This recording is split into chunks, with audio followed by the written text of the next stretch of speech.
كتاب الله للأرواح نور. bayan haka yin uwa assalamu alaikum wa rahmatullahi wa barakatuh. Allah subhanahu wa ta'ala a cikin hukunce-hukuncen azumi yana cewa ya ayyuhalladhina amanu kutiba alaikum siyamu kama kutiba alal ladina min qablikum. Allah ya wajabta muku wato azumi kamar yadda ya wajabta ma mutanen da suka kasance gabaninku. Wannan me za mu fa'idanta a cikinsa?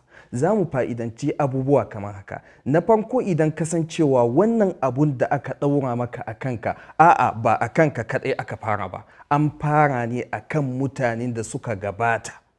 Wannan zai baka wato sauƙi da ɗan nutsuwa a cikin zuciyarka cewa wannan abun ba a kanka aka fara ba. Na biyu, menene za mu fa'idanta? Na biyu, cewa lallai wannan abun yana da mahimmanci, dole ne a bashi mahimmanci. Me yasa? Sabida Allah ya wajabta ma waɗanda suka gabata kuma ya wajabta a kanmu.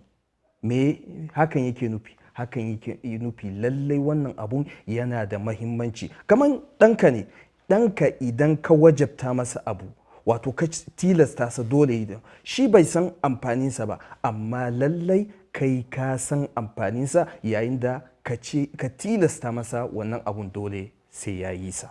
To don haka mu bai da hankali akan abun da Allah ya ɗaura mana. كتاب الله للأرواح نور.